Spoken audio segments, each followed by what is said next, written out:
नमस्कार साथियों, एक बार फिर से आप सभी का स्वागत है लोधाई क्लासेस के बीए प्लेटफॉर्म पर। दोस्तों, बीए थर्ड ईयर में कुछ सब्जेक्ट और बच गए हैं जिन पर हमें मॉडल पेपर डिस्कस करना था। जैसे कि आज आपका एक वोकेशनल सब्जेक्ट में लेकर के आया हूँ, ऑर्गेनिक है ना, फार्मिंग वाला, अप्लाइड ऑर्गेनिक फार्मिंग, जिसे आप शॉर्ट में जैविक खेती कहते हो। तो इसका पूरा नाम इस सब्जेक्ट का अनुप्रयुक्त जैविक खेती। क्लियर है? तो बीए थर्ड ईयर में जिस दोस्तों ने वोकेशनल में अनुप्रयुक्त जैविक खेती वाला विषय लिया हुआ है, उस विषय पर टॉप 10 क्वेश्चन आज हम देखने जा रहे हैं। तो आइए फटाफट शुरुआत करते हैं लेक्चर की। और एक बात और ध्यान से सुनिएगा, सिर्फ बीए वाले बच्चे ही नहीं बल्कि इसमें बीएससी बीकॉम वाले बच्चे भी इसे कभी-कभी वोकेशनल के रूप में इस विषय को ले लेते हैं। तो जितना महत्वपूर्ण ये सेशन बीए वाले बच्चों के लिए होने वाला है, उतना ही बीएससी बीकॉम और बीबीए वाले बच्चों के लिए भी समान रूप से उपयोगी होगा। याद रखिएगा। तो अगर आप में से अगर कोई बीबीए के लिए देख रहा है, कोई बीकॉम या बीएससी के लिए देख रहा है ना, तो बिल्कुल घबराइएगा मत कि सर तो बीए वाले टीचर हैं, तो फिर ये हमें कैसे ना। तो जो सब्जेक्ट आपके सिलेबस से मैच होते हैं ना, बिल्कुल आप निसंकोच होकर के पढ़ सकते हैं। तो आइए दोस्तों, जैविक खेती से संबंधित 10 क्वेश्चन मैं आपको यहाँ पर देने वाला हूँ, दीर्घ प्रकृति वाले।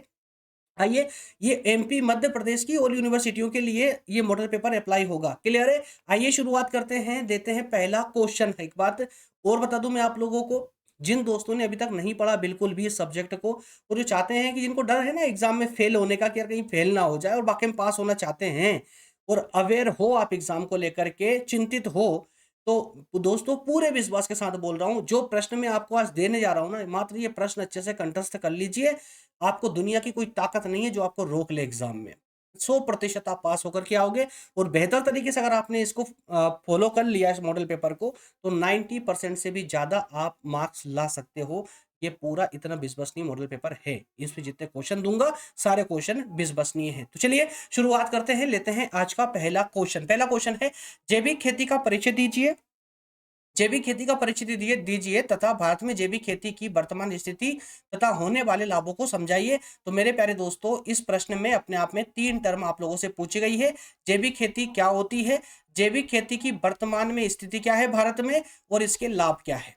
क्लियर है? और अथवा वाले प्रश्न को देखेंगे तो जैविक खेती मानव प्रजाति के लिए वरदान है, समझाइए। तो एक अलग ही टर्म है ये। क्लियर है? तो ये 3 से 4 टर्म आप लोगों को इस प्रश्न में दी गई है। तो इन चारों टर्म पर आपको अच्छे से तैयारी करनी है। चलिए अगले प्रश्न की ओर बढ़ते हैं। अगला प्रश्न है, फसल उत्पादन क्या है।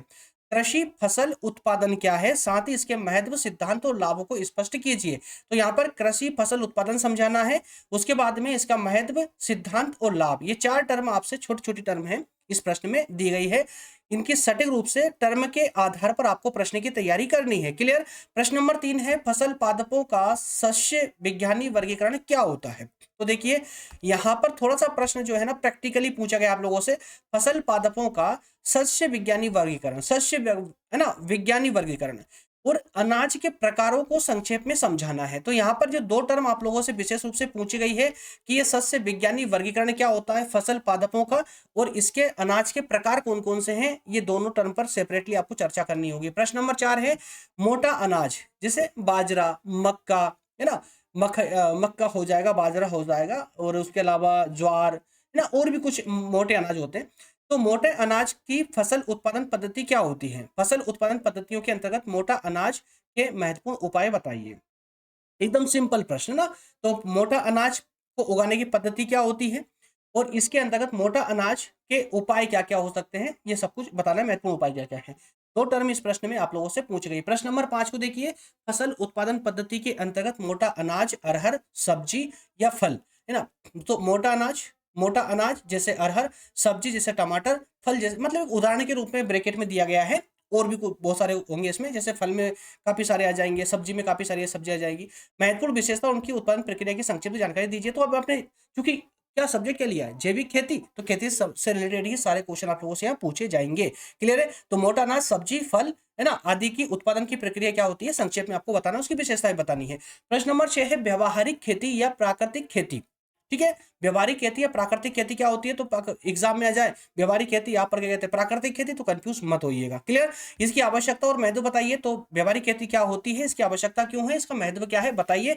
अथवा में दिया गया है व्यवहारिक या प्राकृतिक खेती पर निबंध लिखे, तो प्रश्न सेम ही है।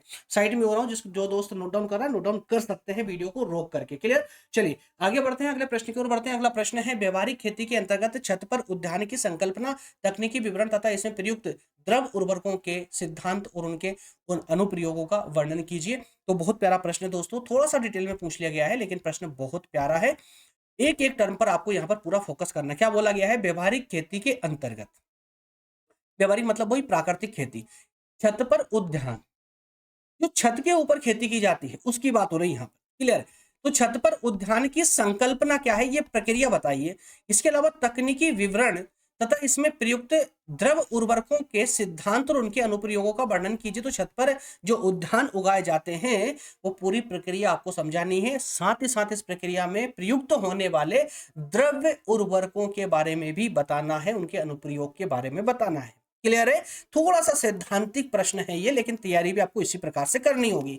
प्रश्न नंबर 8 है जैविक एवं शुद्ध जैविक खेती किसे कहते हैं। जैविक खेती या शुद्ध जैविक खेती क्या होती है। जैविक खेती के उद्भव एवं अवधारणा को संक्षेप में समझाइए। तो उद्भव और अवधारणा दोनों, तो कुल मिलाकर के दो कॉन्सेप्ट आपसे यहां पर पूछे गए। प्रश्न नंबर 9 को देखिए, जैविक खेती कौशल विकास और उद्यमशीलता की अवधारणा को समझाइए। प्रश्न नंबर 10 है जैविक उत्पादन स्टार्टअप के अंतर्गत कंपोस्ट प्रबंधन और जैविक किराना किसको समझाइए। प्रश्न एकदम सिंपल वे में है दोस्तों, अगर आपने थोड़ा बहुत भी इसको पढ़ा होगा ना तो बिल्कुल क्लियरिटी के साथ आपको समझ आ रहे होंगे सारे प्रश्न। 10 प्रश्न मात्र आपके दीर्घ प्रकृति वाले में देकर जा रहा हूं। आइए, लेकिन अभी सेशन खत्म नहीं हुआ, 10 प्रश्न अब हम लघु प्रकृति वाले भी डिस्कस करेंगे, जैसे मैं हर सेशन में लेकर के आता हूं। तो ये तो थे लॉन्ग प्रकृति वाले यानी दीर्घ प्रकृति वाले प्रश्न। अब हम बात करेंगे शॉर्ट टर्म वाले यानी लघु प्रकृति वाले 10 प्रश्नों पर। चलिए, पहला प्रश्न है परंपरागत खेती क्या मतलब होता है लघु प्रकृति वाले में। अरे मुश्किल से 30 से लेकर के 150 शब्दों तक इसको आंसर राइटिंग करनी होती है, मतलब कि 8-10 लाइन से लेकर के मुश्किल से 50 लाइन मान ले। 50 लाइन तो बहुत ज्यादा हो गई यार, 20-25 लाइन क्या समथिंग आपको इसका करना होता है, आंसर राइटिंग करनी होती है। कुल मिलाकर इसमें सिंगल टर्म पूछी जाती है, एक कॉन्सेप्ट पूछा जाता है ना। तो जैसे पहला प्रश्न है इसमें क्या, परंपरागत खेती बनाम जैविक खेती।